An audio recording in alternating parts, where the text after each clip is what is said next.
Pemirsa, pasar saham Indonesia tengah menghadapi tekanan berat.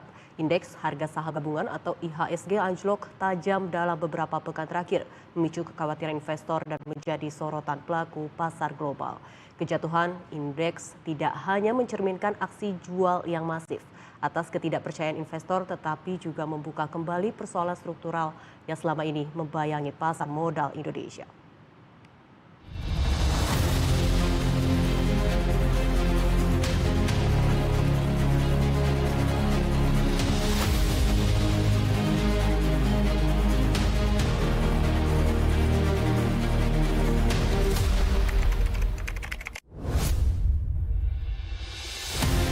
Penurunan IHSG terjadi secara cepat dan dalam dengan tekanan jual merata di berbagai sektor.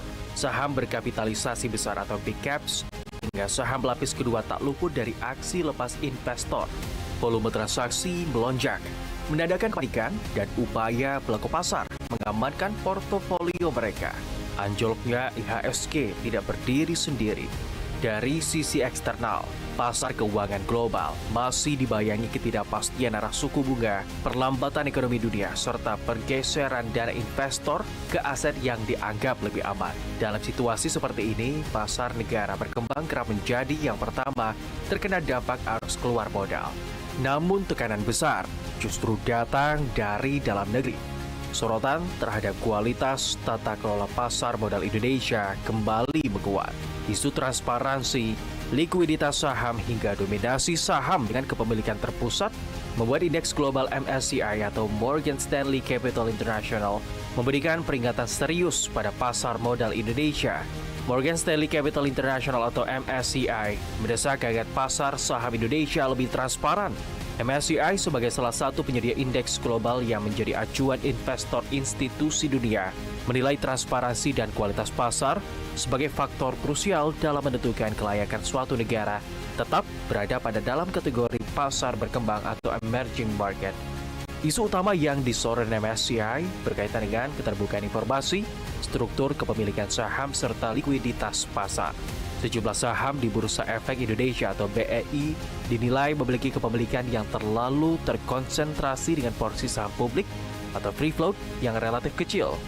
Kondisi tersebut membuat pergerakan harga saham mudah berfluktuasi tajam, bahkan tanpa didukung perubahan fundamental perusahaan. Praktik ini menimbulkan resiko manipulasi harga dan menciptakan volatilitas tinggi yang sulit untuk diprediksi investor global.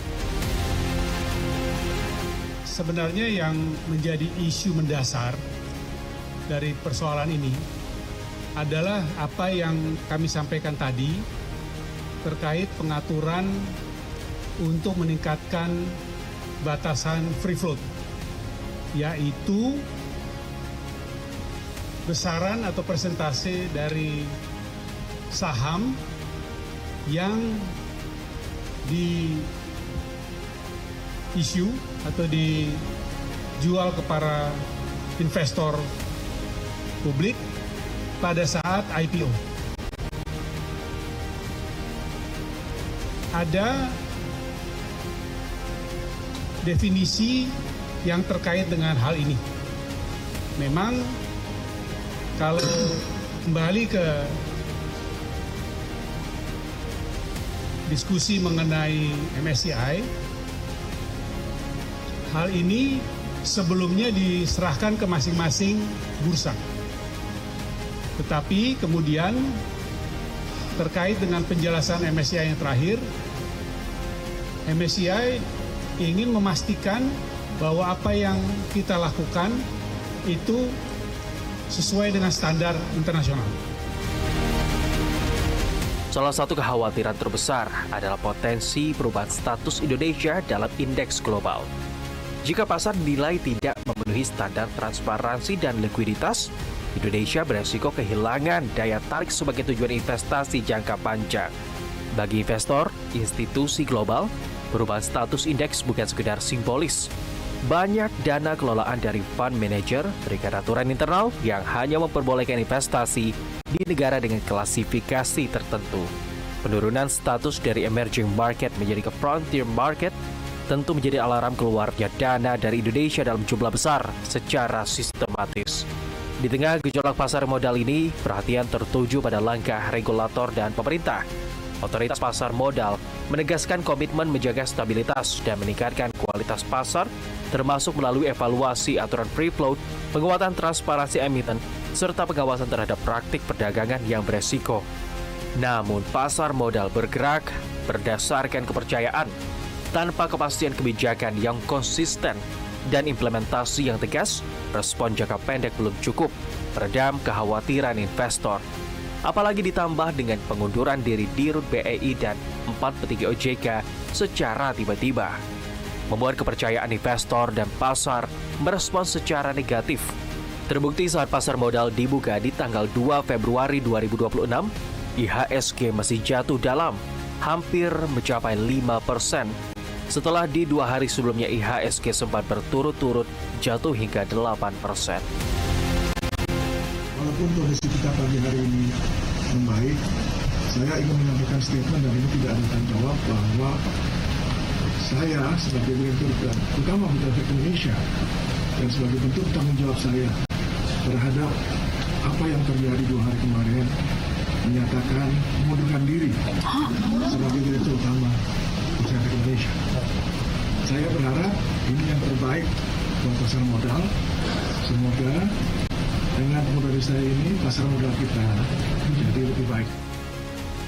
Mundurnya Dirut BEI dan beberapa pimpinan OJK ini segera direspon pemerintah dengan menunjuk pengganti sementara, yaitu Ketua sekaligus Wakil Ketua Dewan Komisioner OJK Friederike Widyasari Dewi, pejabat pengganti anggota Dewan Komisioner sekaligus Kepala Eksekutif Pengawas Pasar Modal, Keuangan Derivatif, dan Bursa Karbon OJK Hasan Fauzi, Direktur Pengembangan Bursa Efek Indonesia BEI Jeffrey Hendrik, serta Direktur Utama PT Kustodian Sentral Efek Indonesia atau KSEI Samsul Hidayat.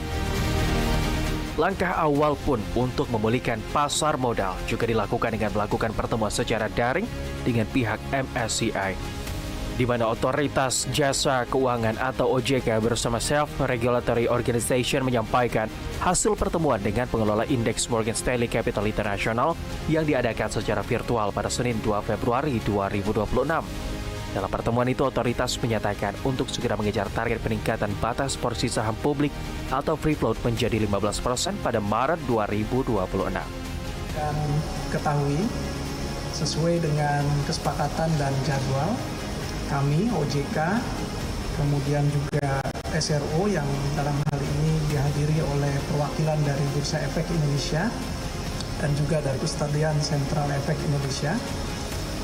Tadi juga ada rekan-rekan dari Danantara ikut hadir dalam pertemuan dengan tim analis dari indeks provider global yaitu MSCI.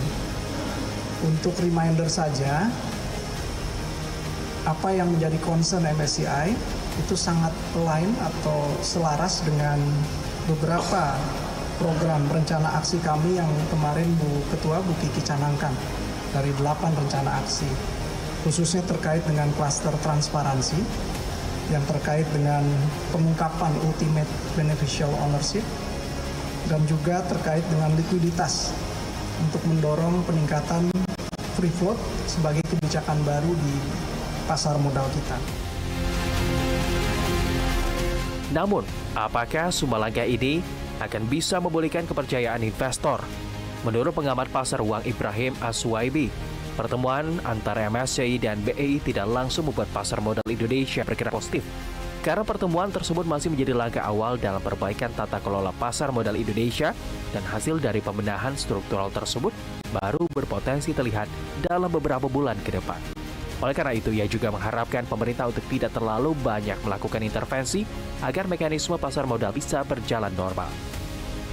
Jangan mensukses bahwa setelah ada pertemuan ini, indeks harga saham gabungan akan naik, ya rupiah akan menguat. Jangan, karena itu bukan ranah dari pemerintah. Pemerintah hanya melaksanakan apa yang sudah diinginkan oleh MSCI. Untuk masalah kenaikan ini indeks harga saham gabungan, penguatan mata uang rupiah, itu biar pasar. Itu mekanisme pasar. Sehingga apa? Tidak ada tumbang tindih dan akhirnya apa? Kalau seandainya terlalu banyak ikut campur, bisa saja pasar akan berbicara lain dan pasti akan berlawanan dengan pernyataan-pernyataan dari. Desakan MSCI agar IHSG lebih transparan menjadi cermin kondisi pasar modal Indonesia pada saat ini.